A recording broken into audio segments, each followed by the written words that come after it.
একজনের কাছে আপনি 300 টাকার দিনা আছেন, 300 টাকার দিনা আজ দেই, কাল দেই, পরশু দেই, শুক্রই দেই, সোম দেই, এ মাস দেই, সে মাস দেই, এই করতে করতে দেন না। 2-3 বছর হয়ে গেছে। এরপরে আপনি হুজুরদের কাছ থেকে মানুষের হক নষ্ট হওয়ার ওয়াজটা শুনে ভয়তে কাঁপতে কাঁপতে যে ওই লোকরে বলতেছেন টাকা আপনি দেবেন না, নিয়ত আছে, কিন্তু সমাধান করে নেবেন কিভাবে? 2টা পদ্ধতি, এক হলো টাকা দিয়ে দেওয়া, আর একটা হলো মাফ চাইয়ে নেওয়া। তা আপনার নিয়ত যে টাকা তো চাইলে নাও দেবো না, কিন্তু মাফ চাইয়ে সাফ করবো। তো মাফ চাইয়ে সাফ করতে গেলে আগে নিজেখানেই ডেলি দেওয়া লাগে। যাইয়ে তারে বলতেছে আমাদের এলাকার এক দরবেশ সাহেব এভাবে এক ডাক্তারের থেকে 300 টাকার ওষুধ খাইছে, 3 বছর দেয় না। পরের ওই দরবেশ সাহেব তবলিগে 3 সিল্লে দিয়ে আইসা এই হুকুকুল ইবাদ মানুষের হকের ওয়াজ শুনছে যে প্রত্যেক 2 পয়সায় 7 রাকাত নামাজ কাটিয়ে নেবে, 100 পয়সায় 1 টাকা, প্রত্যেক 2 পয়সায় 7 রাকাত নামাজ কাটিয়ে নেবে, প্রত্যেক 2 পয়সায়। এই ভয়তে ভয়তে কাঁপতে কাঁপতে যে ডাক্তার সাহেবরা বলতেছে ডাক্তার সাহেব তবলিগে গেছিলাম, দিন যথেষ্ট বুঝছি, এখন তো দুনিয়ার থেকে কে কখন চলে যায় বলা যায় না, তো আমরা সাফরা হয়ে যা ভালো। তো আপনি আমার জীবন ভরে যত শক্ত কথা বলছেন সব আমি মাফ করে দিলাম। ওনার টুকাকে ডেলি দিচ্ছে, আর আমি আপনার কাছে যেখানে যা পাবো আমার কোনো দাবি নাই, সব মাফ করে দিলাম, সব মাফ, কিচ্ছু আমার ফেরত দেওয়া লাগবে না, মাফ করে দিলাম। আপনারও আমি যদি কোনো শক্ত কথা বলে থাকি মাফ করে দিয়েন, আর কোনো দিনা পাওনা থাকলে তাও আল্লাহর রাস্তায় মাফ করে দিয়েন। ডাক্তার সাহেব কয় জীবন ভরে যত শক্তমুক্ত যা কইছে সব মাফ করে দিলাম, টাকা 300 ফেলাও, সে ওষুধের টাকা 300 দাও।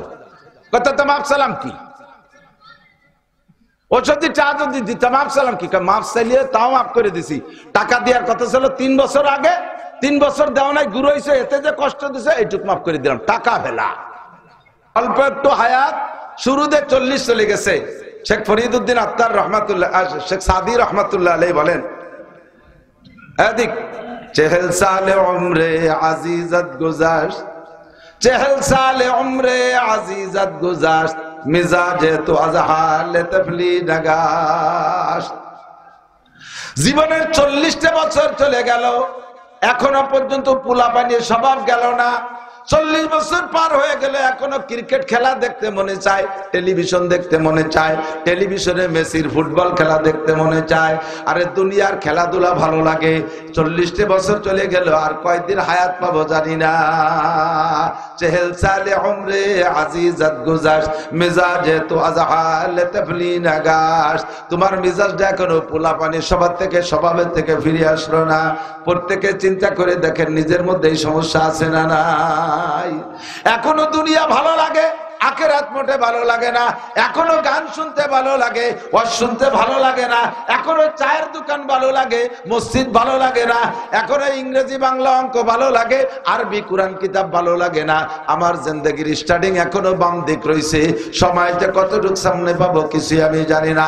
এই অল্প সময়ের ভিতরে আমার ইনকাম করে নিতে হবে জান্নাতুল ফেরদাউস। এইটা কি করে সম্ভব? আল্লাহ পাক রব্বুল আলামিনের কাছে নবী পাক প্রস্তাব রাখলেন, আল্লাহ আমার অল্প হায়াতের উম্মত, এই উম্মতের জন্য অল্প সময়ের ভিতরে জান্নাতুল ফেরদাউস ইনকাম করার পদ্ধতি কি তুমি বলে দাও। আল্লাহ পাক বলে দিলেন, মান কানা ইউরিদু হারসাল আখিরাহ। এই কাপড় খুলে দাও দি, ওরা ওই কাপড়ের জন্য মনে হচ্ছে কি যে আমরা যা কইতে শুনতেছে না কেউ।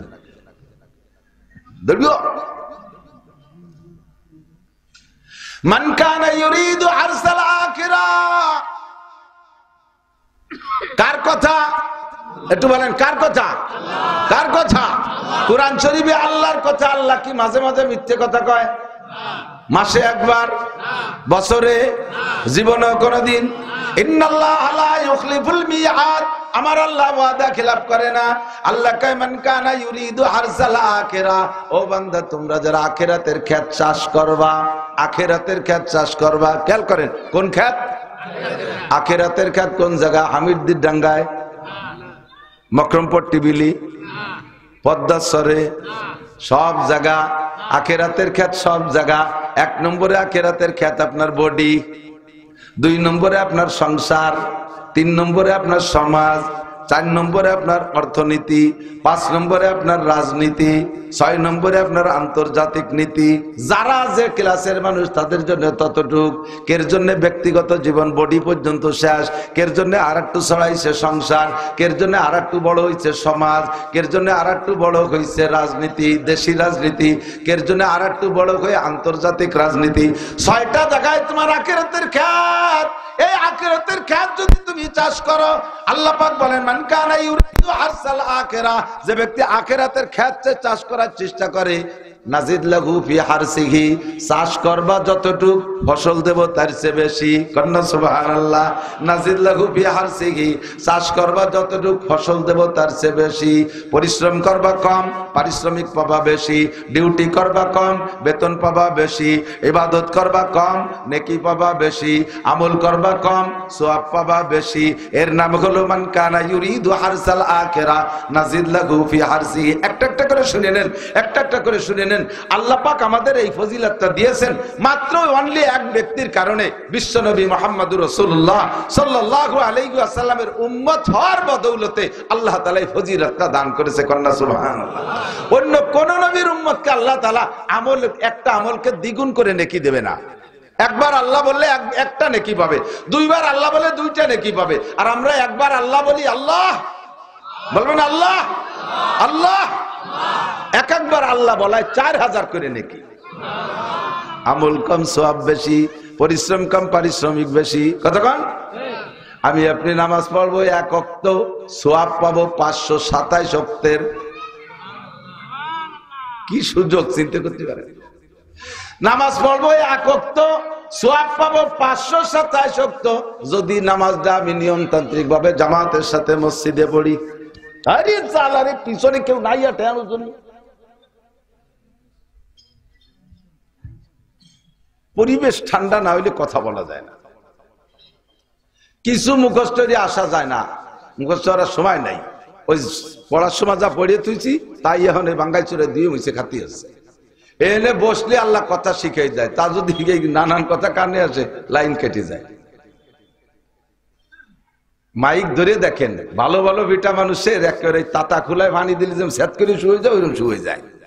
বড় বড় লিডার জমা নেতা মাইক ধরার পরে শুরু হবে কিন্তু খুঁজে পায় না। পরে কোনো মতে শুরু হয়েছে, পরে সে স্পিরিট ব্রেকারটার মানে ভিট টিট মারি দিয়ে চলে যাচ্ছে। লাস্টে যে শেষ করবে কিন্তু তা খুঁজে পায় না, বারবার শেষ করে আবার গোড়াইতে শুরু করে। খুব কঠিন সাবজেক্ট। এ জায়গায় মনটা ফ্রেশ থাকতে হবে, নিরাপদ থাকতে হবে। আমার দেখ, নামাজ পড়বেন মসজিদে। জোরে বলেন কোন জায়গা? জোর হলো না। দোকানে, ঘরে, বারান্দায়, রাস্তাঘাটে, হাট বাজারে, কোন জায়গা? জোর হলো না। ঠিক আছে। কেন কেন পড়বেন?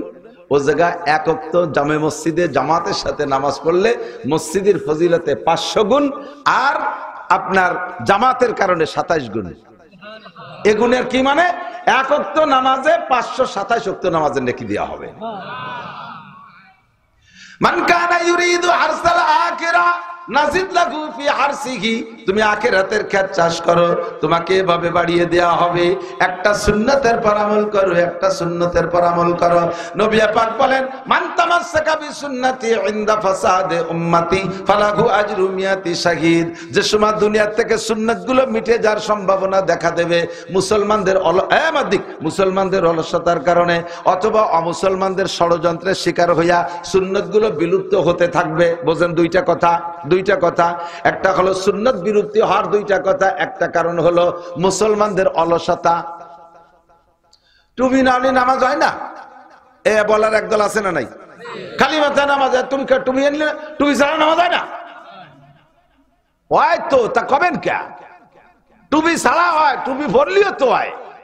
তা ছাড়া ভরো বা কে? পরিয়ে পড়ো। এই তুই ভ্যান করে নামাজ, কে ভ্যান করলে নামাজ হয় না? এই কয়েকে একটা তাহলে তাই আর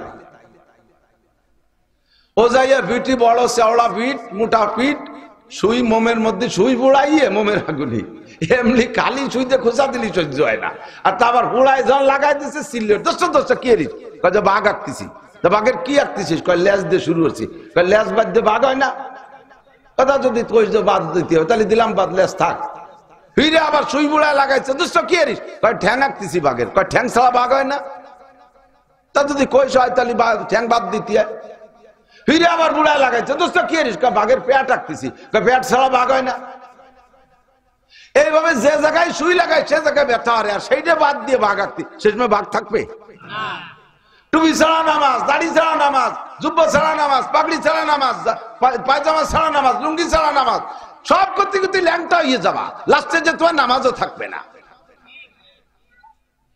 এলো অলসতা। মেসাক দাঁত একটা কিছু মাছ লি হলো, সাইডে ডলি তো হয়ে গেল, বিরাজ করলে হবে না? মেসাক দিয়ে কি দরকার? 1 কোটি টাকা দামের বিরাজ আর 50,000 টাকা দামের পেস্টে যদি দাঁত মাজো, আল্লাহর কসম আইকন নাকি হবে না। আইকন পর্যন্ত একটার অর্ধেক আইকন কয় মাগদি, অর্ধেক নেকিও হবে না, পুয়া নেকিও হবে না, সিকি নেকিও হবে না, জাররা নেকিও হবে না। বিরাসের দাম 1 কোটি টাকা, পেস্টের দাম 50,000 টাকা। যত দামি পেস্ট আর বিরাস হোক, তোমার হতে নেকি হবে না। আষ্টাল গাছের একটা ডাল ভাঙ্গা তুমি মাপ মতো ওই বিঘেতের 1 বিঘেত বানাইয়া তুমি মোহাব্বতের সাথে নবীর সুন্নতের নিয়ত কইরা 3টে ডলা দিবা মুখের মধ্যে, তোমার আমল নামায় 100 শহীদের সওয়াব দেওয়া হবে। মান কানা ইউরিদু হারসাল আখিরাহ নাজিদ লাহু ফি হারসিহি, যে ব্যক্তি আখিরাতের ক্ষেত চাষ করে, আমল কম তার নেকি বেশি, পরিশ্রম কম তার পারিশ্রমিক বেশি, ইবাদত কম তার নেকি বেশি। আল্লাহ পাক কেমন ব্যবস্থা রেখেছে। নবী পাক বলেন, মুসলমান যখন নিজেদের অলসতার কারণে সুন্নতগুলো ধীরে ধীরে বিলুপ্ত করতে থাকবে, বাচ্চাদের খালি হলে তো দস্তারখানা বিছানো দরকার। আমাকে সাথে বলতো মাওলানা কামরুল দাওরার বছর, ওই চৌমনি হুজুর রহমাতুল্লাহ আলাইহি আমাকে শাইখুল হাদিস হুজুর পোলাপানদের রুমে রুমে ঢুকে ঢুকে খাবারের রক্ত আসলে খবর নিতেন যে কে টুপি মাথায় দিয়েছে খাবারের সময়। খালি মাথায় খাইতে বসলে লাঠি একখানে যে মাথায় টুকা বাড়ি দিতেন। দস্তারখানা ছাড়া যদি খাইতো প্লেটটা ধরে টেনে নিয়ে যাইত। তা খাইতে বসছে, আমরা দস্তারখান বিছাই, কামরুল একটু হাজিল ক্লাসে ও করছে কি দস্তারখানা ছাড়া খাচ্ছে, ডিসির মধ্যে বলের মধ্যে বসে গেছে। আইসে চৌমনি হুজুর কাছে, হাই কামরুল তোর দস্তারখান কো? কয় যে হুজুর দস্তারখান তো বিছাবো, ভাত পড়িয়ে যার ভয়তে, ডিস তো বড় বল, এতে বলার ভয় নাই বলে দস্তারখান বিছাই নেই।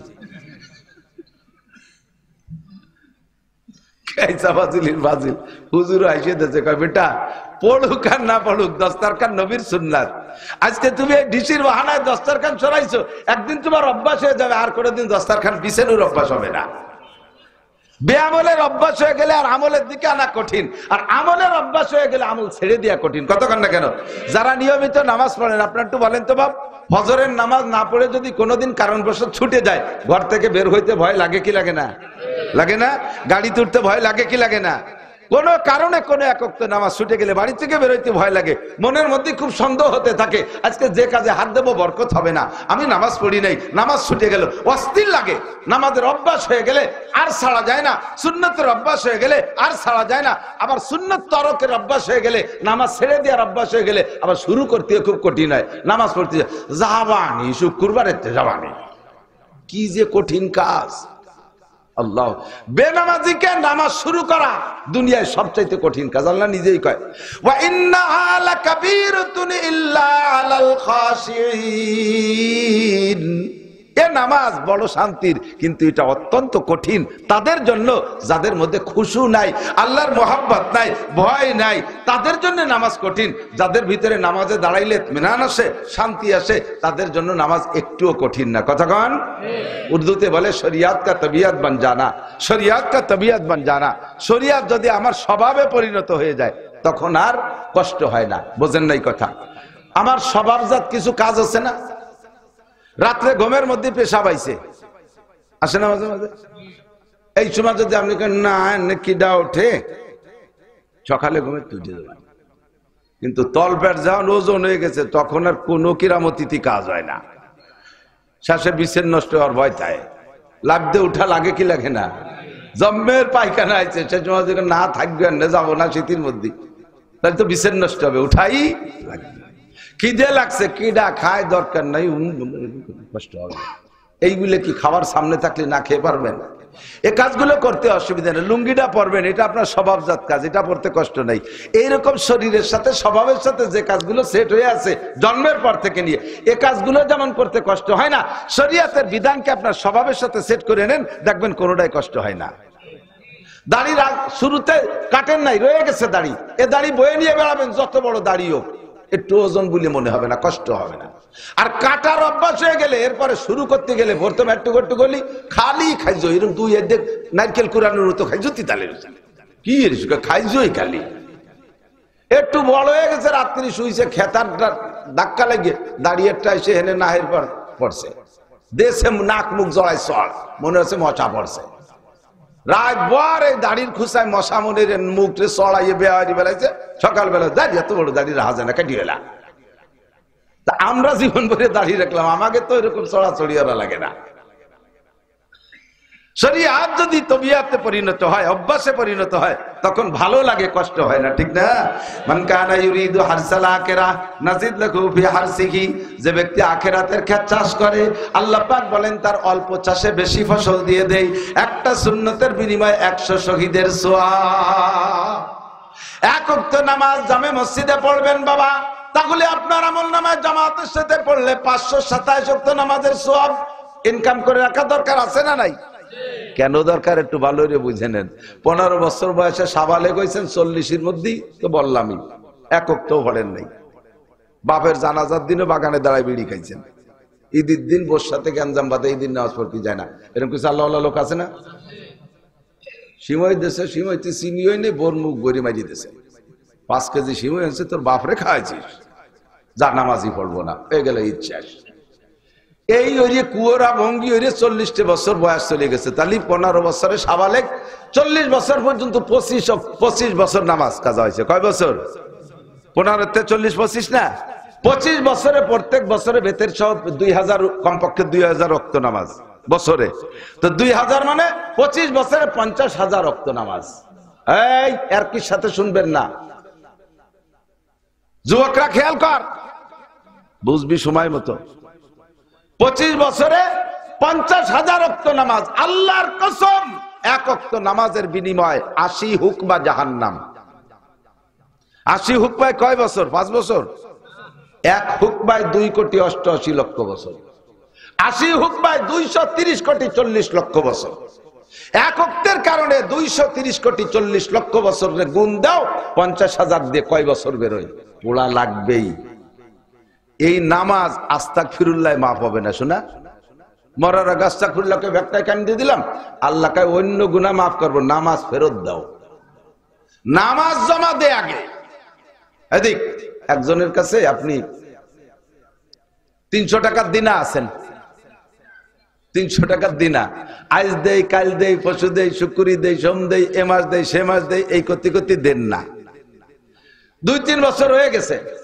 এরপরে আপনি হুজুরদের কাছ থেকে মানুষের হক নষ্ট হওয়ার ওয়াজটা শুনে ভয়তে কাঁপতে কাঁপতে যে ওই লোকরে বলতেছেন টাকা আপনি দেবেন না, নিয়ত আছে, কিন্তু সমাধান করে নেবেন কিভাবে? 2টা পদ্ধতি, এক হলো টাকা দিয়ে দেওয়া, আর একটা হলো মাফ চাইয়ে নেওয়া। তা আপনার নিয়ত যে টাকা তো চাইয়ে নাও দেবো না, কিন্তু মাফ চাইয়ে সাফ করবো। তো মাফ চাইয়ে সাফ করতে গেলে আগে নিজেখানেই ঢেলি দেওয়া লাগে। যাইয়ে তারে বলতেছে, আমাদের এলাকার এক দরবেশ সাহেব এভাবে এক ডাক্তারের থেকে 300 টাকার ওষুধ খাইছে, 3 বছর দেয় না। পরের ওই দরবেশ সাহেব তবলিগে 3 সিল্লে দিয়ে আইসা এই হুকুকুল ইবাদ, মানুষের হকের ওয়াজ শুনছে যে প্রত্যেক 2 পয়সায় 7 রাকাত নামাজ কাটিয়ে নেবে, 100 পয়সায় 1 টাকা, প্রত্যেক 2 পয়সায় 7 রাকাত নামাজ কাটিয়ে নেবে, প্রত্যেক 2 পয়সায়। এই ভয়তে ভয়তে কাঁপতে কাঁপতে যে ডাক্তার সাহেবরা বলতেছে, ডাক্তার সাহেব তবলিগে গেছিলাম, দিন যথেষ্ট বুঝছি, এখন তো দুনিয়ার থেকে কে কখন চলে যায় বলা যায় না, তো আমরা ছাপড়া হয়ে যা ভালো। তো আপনি আমার জীবন ভরে যত শক্ত কথা বলছেন সব আমি মাফ করে দিলাম। ওনার টাকাকে ডেলি দিচ্ছে, আর আমি আপনার কাছে যেখানে যা পাবো আমার কোনো দাবি নাই, সব মাফ করে দিলাম, সব মাফ, কিচ্ছু আমার ফেরত দেওয়া লাগবে না, মাফ করে দিলাম। আপনারও আমি যদি কোনো শক্ত কথা বলে থাকি মাফ করে দিয়েন, আর কোনো দিনা পাওনা থাকলে তাও আল্লাহর রাস্তায় মাফ করে দিয়েন। ডাক্তার সাহেব কয় জীবন ভরে যত শক্তমক্ত যা কইছে সব মাফ করে দিলাম, টাকা 300 ফেলাও, যে ওষুধের টাকা 300 দাও। কথা তো মাফ সালাম কি? ওষুধের টাকা যদি দিতাম মাফ সালাম কি? মাফ চাইলে তাও মাফ করে দিছি। টাকা দেওয়ার কথা ছিল 3 বছর আগে, 3 বছর দেওয়া নাই, গুরু হয়েছে, এতে যে কষ্ট দিছে এইটুক মাফ করে দিলাম, টাকা ফেলা।